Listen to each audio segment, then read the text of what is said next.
রহমানির রহিম। আসসালামু আলাইকুম। আপনাদের সবাইকে আজকে জুম্মা মোবারকের শুভেচ্ছা। এই যে দেখুন, আজকে জুম্মাবার বলে একটু স্পেশাল কিছু রান্না করো।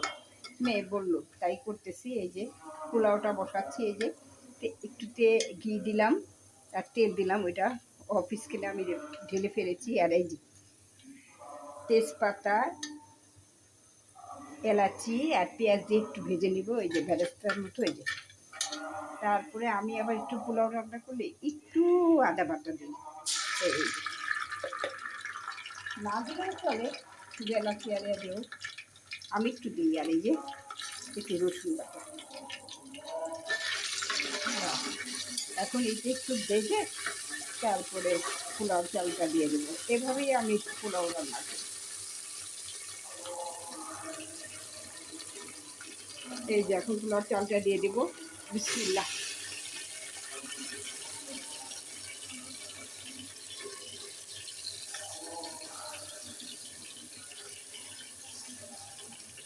একটু নর্মাল কি খাওয়া যায়, একটু অন্যরকম হলে ভালো লাগে, তাই না দিনটা? তাই একটু পোলাও করবো। মুরগি আর খাসির মাংস রান্না আছে, একটু পোলাও করবো, একটু কাবাব ভেজে নিব। আর একটু আমার মেয়ে আবার খুব ডিমের কোরমাটা খুব পছন্দ করে, শাহি ডিমের কোরমাটা আজকে আপনাদের দেখাবো আমি কীভাবে আমি করি। সেই ডিমের কোরমাটা করবো। বাস এই হবে আজকে আমাদের শুক্রবারের স্পেশাল খাবার দাবার। একটু সালাদ করে নিব, একটু লেবু কেটে নিব, একটু গাজর কেটে নিব, সাথে একটু আচারও রাখবো। এই যে দেখুন, একদম ভাজতেছি পোলাও চালটা। যখন ভেজে একদম পুরো ভেজে ভেজে ছন করে আওয়াজ হবে, তখন আমি বাজাটা বন্ধ করব। আর এই যে দেখুন, এই চুলায় আমি গরম পানি বসিয়ে দিয়েছি, এটা পোলাওতে দিব। ওটা তো জানেনই সবাই, যে কয়েক পর চাল তার দ্বিগুণ পানি। আমি সেটা করি। আর যদি পুরান চাল হয় তাহলে একটু বেশি। আমার তো এই চালটা আবার অনেক দিনের পুরানো, সেই যে ঈদের সময় কিনা হচ্ছে, ওগুলো আর শেষ হচ্ছে না। তাই আমি 4 কাপের, আমার দুই কাপ চাল, তাই 4 কাপ পুরান বলে আমি 5 কাপ পানি বসিয়ে দিয়েছি। এই যে ফুটে গেছে, এখন আমি ঢেলে দিব। একটু যখন ভাজতে ভাজতে আওয়াজ হবে, দেখেন কি সুন্দর আওয়াজটা হবে, তখন এই পোলাও নাড়া বন্ধ করব এবং ভাজা বন্ধ করব। এখন আপনারা হয়তো ভাবতেছেন পোলাও বা রান্না শিখার বাকি আছে। না, সব কিছুই শিক্ষার আছে, শিখার কোনো শেষ নাই। হয়তো কোনো একটা সিক্রেট আপনাদের কমন করে গেল এই রান্নার থেকে। তাই পোলার চালটা কীভাবে ভাজবো, কীভাবে দিব, তাই আমি আজকে এমনিতেই রান্না করলাম।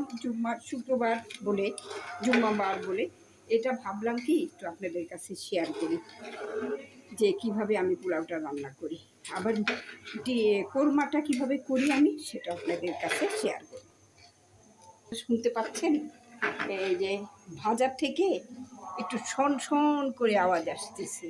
এই যে তার মানে আমার চালটা আমাকে বলে দিচ্ছে যে ভাজা হয়ে গেছে, এখন তুমি পাল্টাও।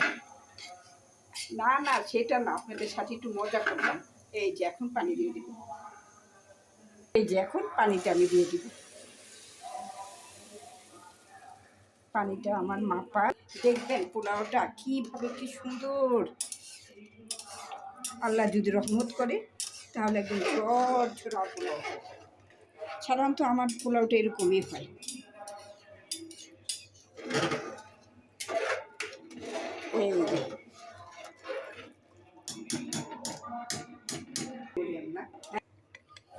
এই যে আমি এখন ঢাকনিটা লাগিয়ে দিলাম। এই যে একটা হুইসেল হবে আর আমি আস্তে জালটা কমিয়ে দিব। এখন একটু জোরে জাল আছে, বাস হচ্ছে। তারপরে একটু একদম নিবু জালে বসিয়ে রাখবো 5 মিনিট, বাস হয়ে যাবে আমার পোলাও। দিলাম আর অল্প একটু পেঁয়াজ দিলাম, কারণ কোরমাতে গোটা পেঁয়াজ দিই না, আমি বাটা পেঁয়াজ দিই।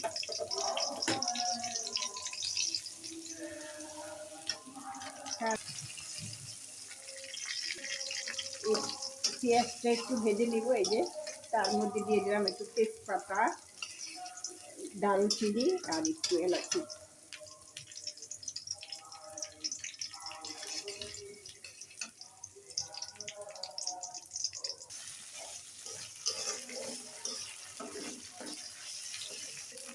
তারপরে দিব একটু পেঁয়াজ বাটা। এই যে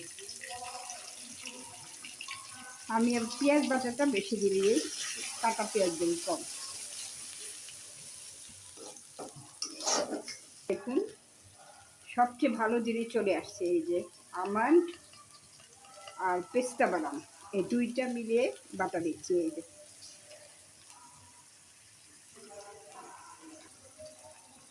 বাদাম বাটা, এই বাদাম বাটাটা দিলে কোরমাটা খুবই টেস্ট হয়। আমি সবসময় এটা পেস্ট করে ডিপ ফ্রিজে রেখে দিই। এই বাদাম বাটাটা দিই, পেস্ট দিই, কিন্তু আজকে কাঁচামরিচ পেস্ট নেই, তাই অল্প একটু শুকনো মরিচ দিলাম।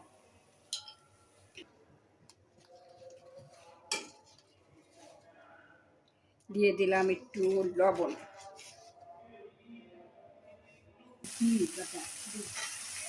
এর মধ্যে ডিমটা একটু ভেজে নেব ওরকম, কারণ তেলের মধ্যে যদি ভেজে নিই ডিমটা তাহলে ওরকম ভালো লাগে না, টেস্ট হয় না।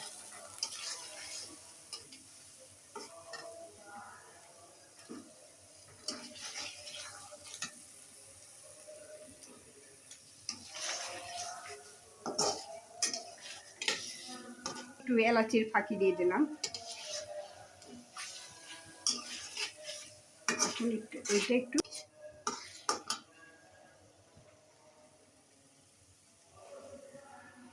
একদম অল্প তেলে করতেছি, কারণ এত গ্যাসের প্রবলেম হচ্ছে, যার জন্য তেল ছাড়া রান্না করতে পারলে আরও বেশি ভালো হয়, কিন্তু সেটা তো করা যাবে না, মজা হবে না, তাই কম তেলেই করতেছি।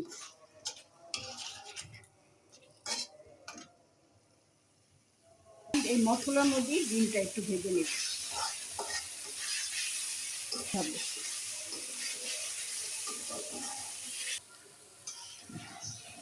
এই যে অল্প একটু পানি দিলাম, পরে একটু মিষ্টি দুধ দিয়ে দিব। দই দিব না, দই দিলে আবার থাকা থাকা হয়ে যাবে আর ওটা ভালো লাগবে না। একটু চিনি দিয়ে একটু মিক্সড করে নিব।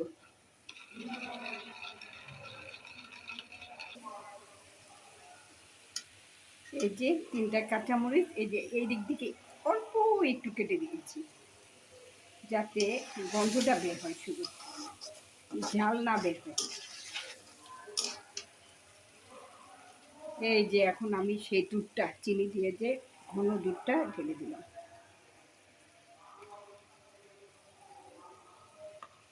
এই যে দেখুন এখন এই যে দুধ দেওয়ার পর এই যে এরকম হয়েছে। এখন এটা কমে গেলেই আমার কোরমা হয়ে যাবে। তারপরে একটু উপর দিয়ে ভ্যারেস্তা দিয়ে দেবো, বাস শেষ। একবারে যে আমি টিক্কাগুলো বানিয়ে টিকটক লক ব্যাগে আমি রেখে দিয়েছিলাম, এই যে সবগুলো বানিয়ে, এই যে দেখুন কি সুন্দর হয়ে আছে। এখন এই যে টিক্কাগুলো বানিয়ে রেখে দিয়েছিলাম ডিপ ফ্রিজে, এই যে আজকে যে কটা ভাজবো সে কটা নিব। এই যে দেখুন কি সুন্দর হয়ে আছে, দেখছুন। এই টিক্কা কীভাবে রাখবো, কীভাবে কি করব, সেটা আমি আমার চ্যানেলে দিয়ে রেখেছি। এই যে দেখুন কি সুন্দর হয়ে আছে।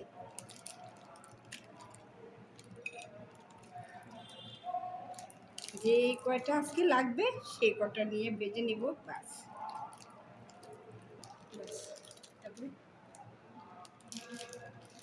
এই যে দেখুন কি সুন্দর বের করে নিয়েছি, এখন ভেজে নেব।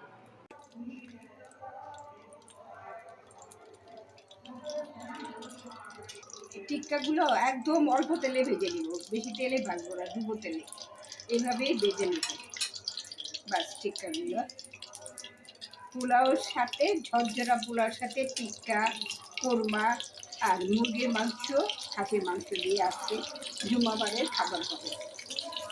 পারফেক্ট পোলাও ঝরঝরা। এই যে দেখুন কি সুন্দর পারফেক্ট হয়েছে, একদম ঝরঝরা পোলাও।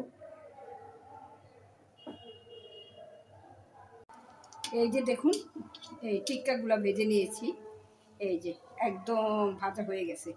বাস এখন প্লেটে সার্ভ করে দেব। এই যে জুম্মাবারের লাঞ্চের মেনুটা দেখুন আজকে কেমন হয়েছে। স্পেশাল লাঞ্চের মেনুটা কেমন, এই যে দেখুন একটু মাংস, একটা কোরমা, ডিমের কোরমা, সেই স্পেশাল ডিমের কোরমা, আর টিক্কা যে ভেজে নিয়েছি, একটু সালাদ, একটু লেবু কেটে নিলাম। এই ছিল জুম্মাবারের স্পেশাল মেনু। আপনাদের কেমন লাগতেছে? যদি ভালো লাগে তাহলে একটা সাবস্ক্রাইব দিবেন, লাইক দিবেন, কমেন্ট দিবেন, কেমন কমেন্ট দিবেন। আর আর কি বলবো, এখন আমরা খাওয়া দাওয়া করি, আপনারাও নিশ্চয়ই খাচ্ছেন। আজকে কেমন হলো এটা জানাবেন, কেমন? তাহলে বিদায় নিচ্ছি এখন। আল্লাহ হাফেজ।